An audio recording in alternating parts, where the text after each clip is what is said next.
Hello, everyone.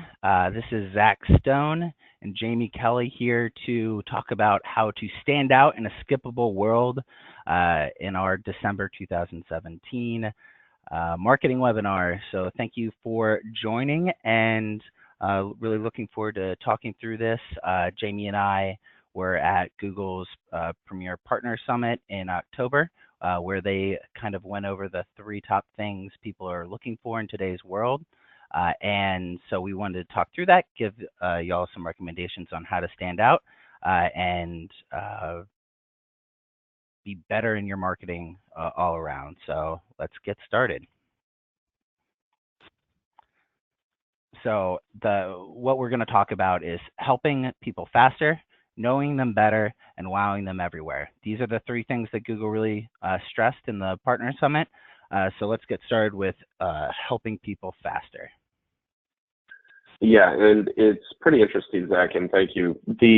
All three of these elements are sort of side effects of just the expectations of today's digital consumers. As more and more media is consumed digitally and especially mobilely, the expectations of what is an ordinary interaction and the expectations in general of consumers have shifted. Google was driving these points home this fall, as you mentioned at the Partner Summit, because they're important in how you as a business interact with these consumers. And one of the ways in which you're able to do so and the way you should be doing so today and going forward is helping people as quickly and as efficiently as possible. Now this rolls over into customer service, but from just a pure website operational perspective, you need to make sure that you're delivering your information as quickly as possible. The statistic that you can see here tells you over half, majority of site visits are abandoned if the mobile site takes longer than even just 3 seconds to load. You should really be striving for at least no more than 1 second probably for a page load speed that would contribute to the way in which mobile visitors are able to interact with your site. So let's keep going over onto the next slide here and take a look at how even just as the page load speed increases over time, the probability of a site bounce increases up to 90% and even beyond. 90% is probably even higher than you would even be interested in attaining, but it serves to show that page load speed for mobile devices in particular, but this is true for even just your regular website, remain instrumental in delivering the information you need to site visitors and to potential clients and customers in a way that matches their expectations. If you're not meeting those needs, as close to immediately as possible, they're going to move on and find a different solution somewhere else. It's interesting to note that this year was the first year that Foster web marketing and DSS websites aggregate data breached that threshold of majority mobile site traffic across all Foster web marketing properties. All of our client sites combined, 51% of site traffic this year came in via mobile sources. And you can see over the past 4 years or so how that percentage has grown at an accelerated rate over the past several years. Now, you may be looking at your own information and finding that your site breached that threshold a couple of years ago, perhaps last year, or whatever the case may be, and that that's entirely plausible. But from an aggregate perspective, as the total average grows, the trend toward mobile-first design and mobile-first marketing philosophy is undeniable at this point. You need to be thinking of your digital presence and your website in particular from a mobile first perspective more often than not. And this is going to vary depending on your industry and even sub industry. So like lawyers overall, like you can see here across all of our sites, are getting about over half of their traffic from mobile websites. But if you are a maybe business litigation lawyer, you might be closer to 30%. If you're a criminal defense lawyer, you might be closer to 60%. So you just need to know your own numbers, make sure that your users are as engaged with both the desktop and the mobile experiences on your website so that you're not missing out on any of the potential traffic or leads that you could be getting. So how can we help, and how can you help make sure that you're delivering the fastest possible experience to consumers as they're looking for information and looking for information from you? One way in which Foster is contributing is by rolling out a solution for AMP pages for all DSS site users at some point in 2018. This is an ongoing development project for us, and we plan to have it before the end of 2018. It is, as you can see here, not a ranking factor yet, according to Google. All indications are that even if it remains not a ranking factor in name, the points that it emphasizes in terms of quick delivery of mobile information will remain strong ranking factors for anybody going forward into 2018 and beyond. AMP, if you're not familiar, is an acronym for Google's Accelerated Mobile Project. If you are doing a search on your phone in Google or whatever other browser, and you see a small round sort of lightning bolt icon next to search results, that is an indication that those pages are AMP friendly. They are a little more streamlined, trimmed down, and designed to be served lightning fast on mobile devices. This is, as we're mentioning, a solution we're in the process of implementing ourselves for all of you guys, and something that can really show tangible beneficial speed improvements for you as we begin to roll that out. So stay tuned for more on that. One additional area in which almost everybody could see some quick improvements in both mobile page speed as well as just your regular desktop page speed load times are in image compression. Resizing and properly compressing images across your website is going to be vital to making sure that your pages are loading as quickly as possible. Google provides information on best practices for how to do this. And if any of you have run your site through Google's Page Speed Insights test before and gotten a score that was perhaps lower than you were expecting, I'd be willing to wager that image compression was a major component of why that score wasn't as high as it could be. It's tempting when you get these super high-res, awesome headshots for your bio pages or book covers for your offer pages that you want to upload those images at the highest possible resolution and the largest possible file size, but that can be a hindrance more often than helpful. It is possible to resize and compress those images properly with no loss of fidelity, so your images look as stunning as they do originally, just without bogging down your site. You can see here when we send the slides out, you can just click point number 2 here to be linked to an article for more additional information on how you are able to take care of that properly. If you run into any questions, obviously reach out to us and we'll be happy to help you through. One additional way to make sure that you're helping your clients, patients, and potential clients and patients as quickly as possible is to don't make them go looking.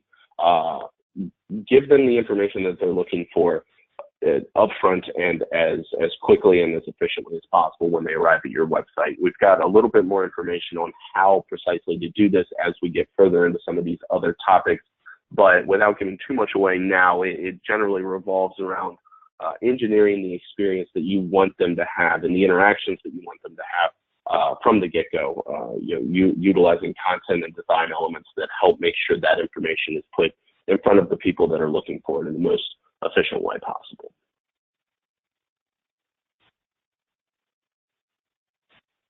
So Zach, what can people do to help get consumers to know them better? So this is the second big thing that Google was talking about, and 90% of organizations that have invested in personalized consumer experiences say that it significantly contributes to increasing business profitability. And that makes a lot of sense. When you're on a website that is only providing you information that is relevant to you and you find interesting, then you're going to engage with it more. I know that for me, I've had some personal experiences where advertisers have tried to know me better but missed the mark. So for example, I bought a Lisa mattress in about last year. And when I did that, I started to get a lot of retargeting and ads from Lisa, but also other mattress providers because they saw that I had searched for X, Y, or Z term. I had already purchased the bed, so it wasn't something that was actually can convert me. It actually was a little bit of a nuisance. So you just have to be careful about how well you know someone and really making sure that you do know them and what point in the buying experience that they are in. So one way that you can do that that Jamie kind of touched on is by having really targeted content relevant to the content that they found you through. So you can see here, Hupy and Abraham has a uh, library article on preventing truck accidents. In that library module on the right-hand side, you've got several other related truck accident content pieces. And this is all done dynamically through DSS. If you're a Foster client, please make sure that you're categorizing the content that you're adding to your site and attributing it to the correct practice area or custom category that you create. This will make your site as dynamic as possible and make sure that people are getting the experiences that will make them feel like you're providing the information to them because you know what they're looking for. Another way to do this is to create custom design elements for the questions that you have seen people asking in the office or that you see people navigating to on your website already. So if you find that people are going to an FAQ about what makes a semi-truck accident case different from other accidents, that would be a great piece of content to call out in a custom panel like Kelley has on their truck accident practice area. It's all about having relevant, good content in the right places at the right time when people are searching for it and need that information. It's also important to know that people don't know the right questions to ask a lot of times, especially in an industry like the legal world where this is unfamiliar territory. They're trying to do their research. They're trying to better understand what the process is, what their options are, how this whole thing works, and if they don't know to ask the right questions, they might be missing out on some good information. So you also want to make sure that you're providing that as well. So here's another example of a FAQ area on the Voss Law Firm's website, where this is their hailstorm practice area, and there's just some good information on who they really want to target from a potential client perspective and the information that they should be asking or might already be asking. So baking these in and making sure that you are showing users that you know the information that they're looking for and how it's valuable to them is incredibly important. It's not always a good idea for attorneys and doctors to do this. There's been a lot of updates from Google about tracking and advertising to people based on medical conditions. There have been a lot of attorneys throughout the country who have had their advertising accounts through AdWords turned off because of their stance on not advertising through medical conditions. But you still should be, if you haven't been turned off from doing that already, you should be able to advertise to clients and give them the information they need through retargeting, display advertising, as well as Facebook audience advertising. There's a couple links here that will give you more information on these different areas. But Facebook advertising is great because you actually can target your perfect client, which we'll talk about a little bit more later on. But it's really important to know who you want to attract before you start targeting people. Sit down with your marketing people, other attorneys, paralegals in the office, and outline who you are trying to attract.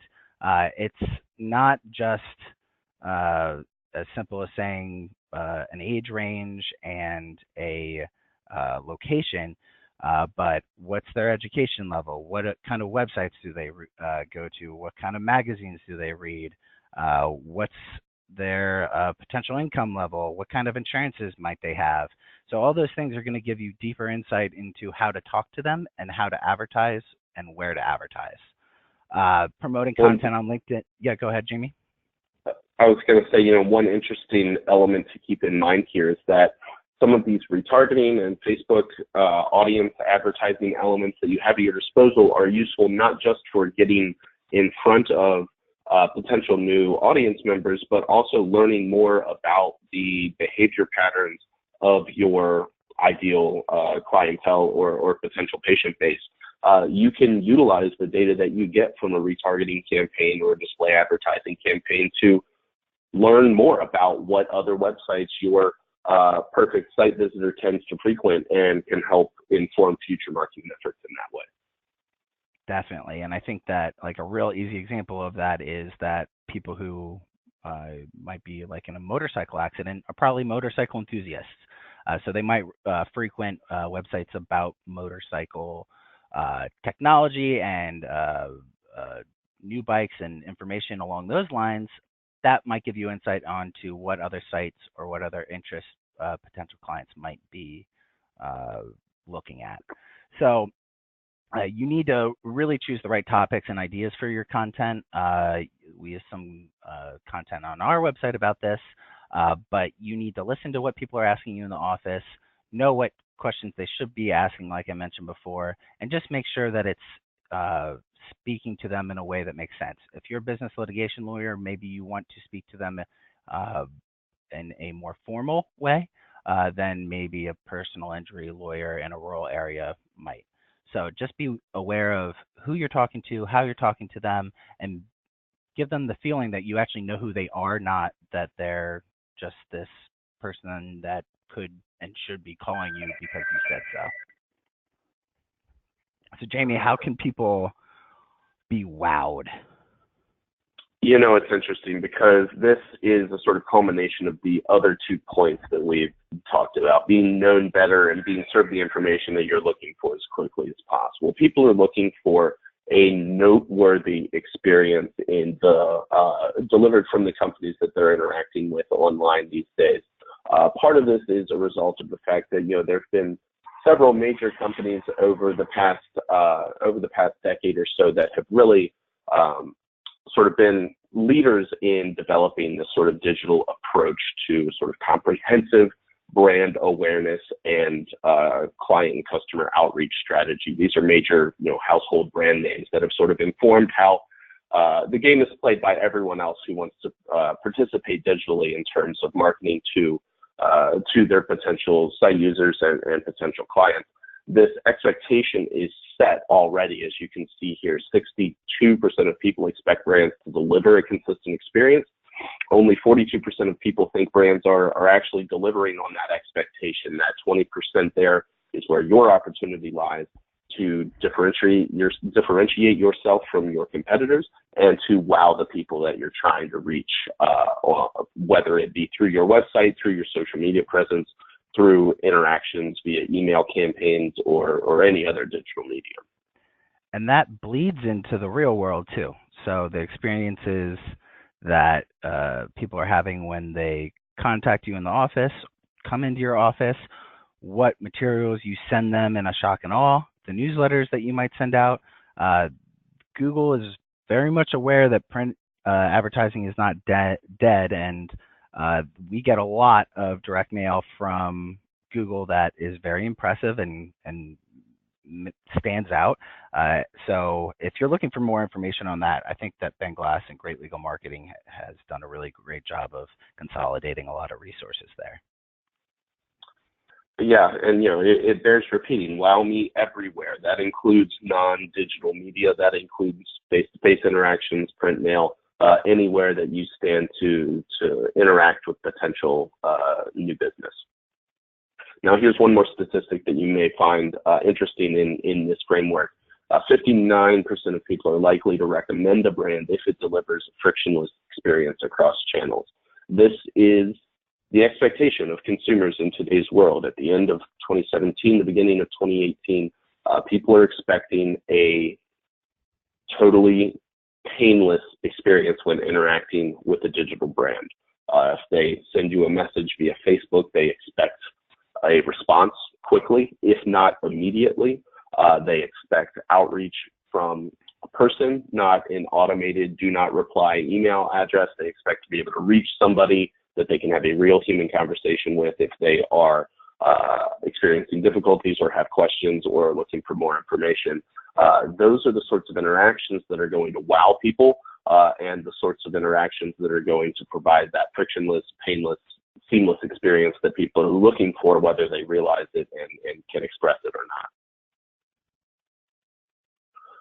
So let's get into some tangibles here. What can you do to make sure that you're delivering this wow level of experience across all your digital marketing channels? You have your website, obviously you have your social media platforms that you should be utilizing and at the very least providing communication channels to potential customers coming into you that way. And you have literally every other potential form of media at your disposal as well. Given that many options, the importance of consistent branding across all of those channels remains a fundamental element of how you need to be approaching your digital marketing strategy. This is, sort of digital marketing 101 stuff, but it's important to come back to and remind yourself of the importance of this consistent branding that you're delivering, because people have so many different potential ways to get in touch with you these days. You really need to be proactively making sure that your message and the theme of the conversation that you're having with people is consistent no matter on which channel it's occurring. And that ties directly into the second point here in terms of being available. I mentioned Facebook messaging just a moment ago because Facebook is interesting in that it will actually, and you've probably noticed this already, but it will grade you on how quick your response times are to consumers who interact with your business page on Facebook. They will give a little indication, a little badge on your page to consumers, telling them what your typical response time is to messages. If you typically respond within 10, 15 minutes, Facebook will give consumers that information. If you typically respond within 1 or 2 days, Facebook will give consumers that information as well. Put yourself in the shoes of the consumer. If you're trying to get information now about a need that you have or about a question that you have, something important within their life, whether it be a legal matter, whether it be a medical matter, whether it just be strictly a consumer, a consumer question, the consumer is going to opt for the faster response, the more seamless, the more painless response. And if they are looking at two companies and one typically responds within a few minutes while the other responds within a few hours, I think you can figure out which one is being contacted more often. I think that's one way that you're. Yeah, go ahead. Sorry, I was just going to say, I think that's a situation where people were surprised a couple years ago when they might have started to get leads through Facebook being messaged about potential cases, and today that's pretty normal. And with the new phones and features that people have, they're texting more often. There's a great resource or company called ZipWhip, ZipWhip, that allows someone in your office to directly communicate via text to people who text your landline number. It's a great way to open up another channel for communication if your intake team can handle it. Do not overwhelm your internal team with so many different communication methods that they're not able to keep up with it and respond in a timely manner, like Jamie was saying, because that's a great way to stand out from the crowd in a bad way. Yeah, absolutely. You can stand out positively or negatively. And I know here we're telling you to stand out, but I hope it goes without saying we're encouraging you to stand out in a positive manner. It's totally possible to stand out in a negative manner, but I do not think that would be good for your business or for anything else. Now, the last point here is one that's worth mentioning too, and this sort of ties back into the idea of consistency with your branding, but you need to make sure that the image that you're portraying online and the interaction that you're providing people, once they actually contact you, are working in conjunction with each other and working in harmony.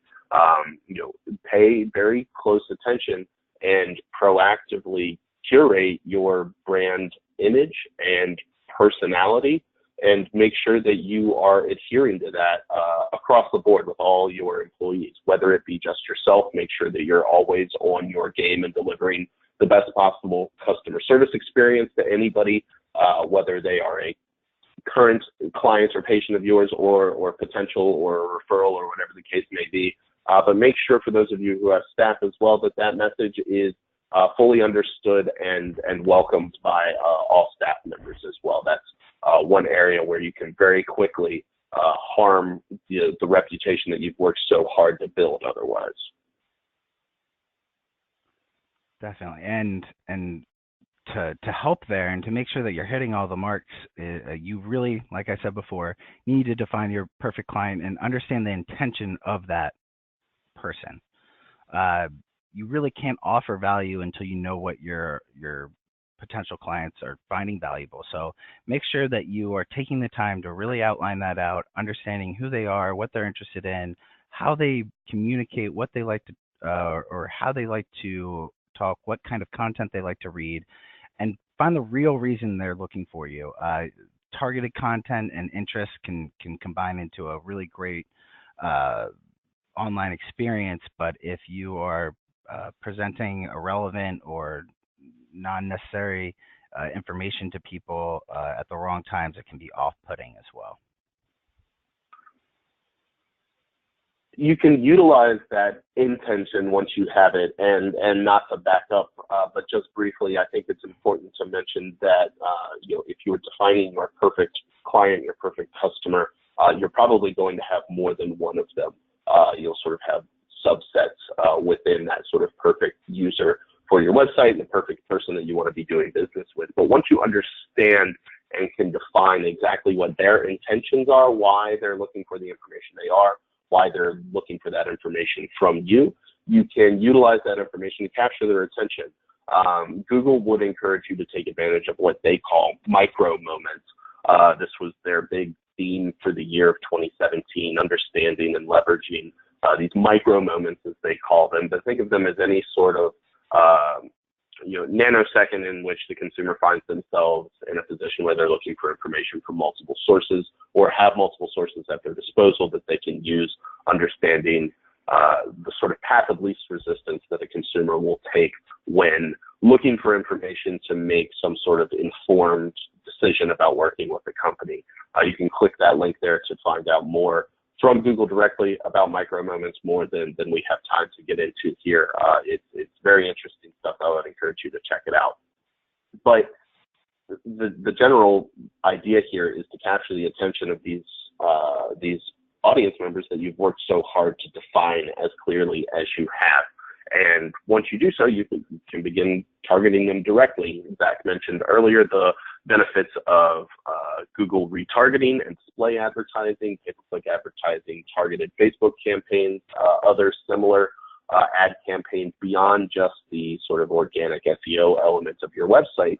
The one potential caveat here, though, with such a targeted audience is that you run the risk of ad numbness and fatigue. If you're targeting to a relatively narrow window of potential people, they're going to be seeing your ad pretty frequently, depending on exactly how your campaign is set up. At a certain point, they gloss over it. They don't even see it at all. You will notice eventually with any ad campaign that at a certain point your engagement tends to just drop out of the sky, out of nowhere. That's the point at which people have seen your ad too many times. They don't even slow down when they're scrolling through their news feed. When they see it, their eye registers it as old news and has already moved on before your ad's even off the screen. At that point, I encourage all of you to just have multiple versions of these ads chambered up and ready to go. Different images, different ad copy, something that's at the very least visually distinct from what you were running last week or last month. To make sure that people slow down and actually take a moment to digest the information that you want to deliver to them because you've worked so hard to get it in front of this person specifically. Now, Zach, what do you want to say about this last point here, not following the pack and standing out? I see a lot of guys and gals standing in a line. Yeah, and I think that it's really easy to follow your competition or create ads that are very similar in look and feel as to what everyone else is doing. But that's a great way to fall into a trap of mediocrity. Uh, you see these magazines where attorneys are all standing in their suit and tie in a row, uh, pretty standard look and feel, and you're going to blend in with everyone else. I actually recently was talking to a client about their offline advertising, and they were doing some billboard advertising, and they wanted to match a competitor's look and feel on their billboards, and that competitor has two, three, four times as many billboards out there that they do. So what they're potentially doing is creating a confusion in the marketplace and making people think, oh, there's just more advertisements for that law firm I see everywhere else. If you're always following and doing what your competition is doing, you are never going to get ahead.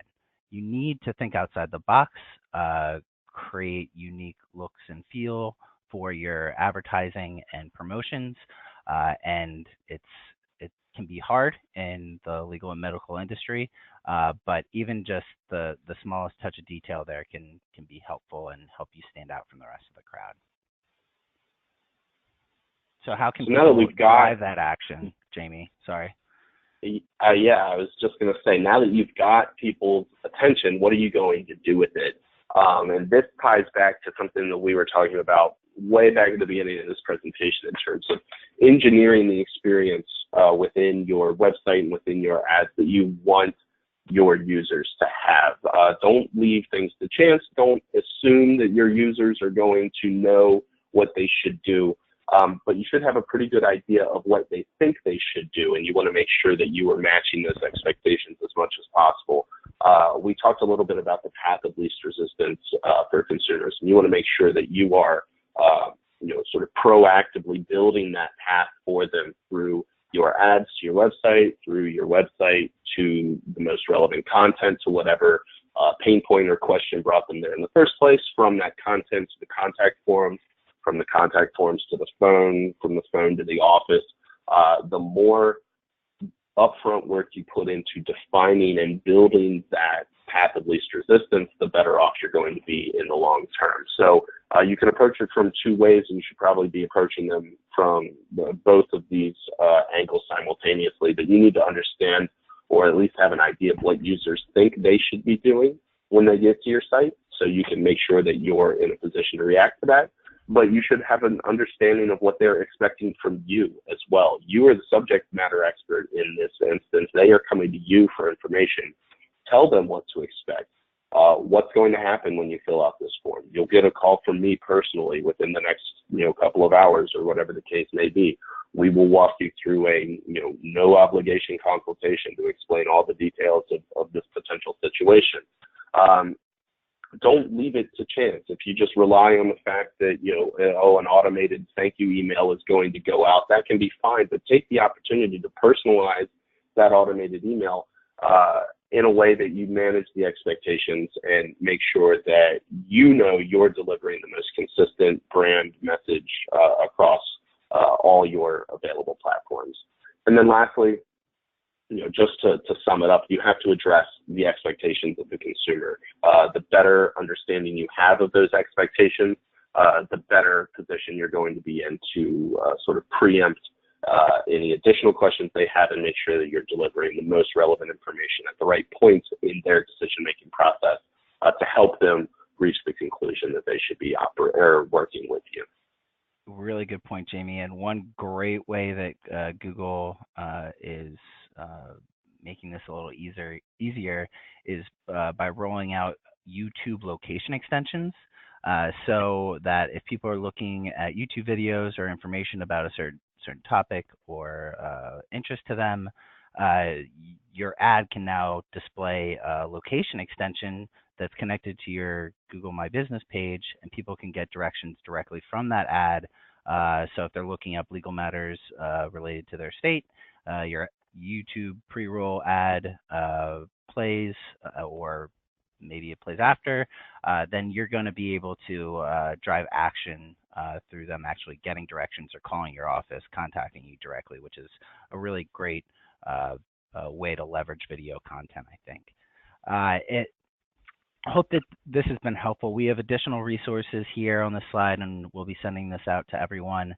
If you have questions about how you can improve your site design, please go to one of the two links above, depending on if you're in the legal or medical world. If you're looking for more information or a way to understand how your total online presence and offline presence is working, check out the analysis link for more information.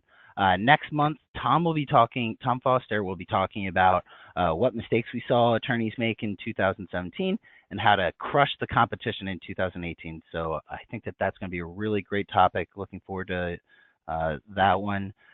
We will also be surveying everyone for feedback on our webinars, content, what we've been doing this year. We want to make sure that we're doing the best job that we possibly can and providing you the information that you really want and need. So any feedback or additional information that you can provide when we send out that survey would be greatly appreciated and only benefit you. So please do so. Really appreciate everyone taking the time to listen in, and hope you have a great holiday and Happy New Year. Thanks, Jamie. Thanks, guys. Thanks, Zach. Bye.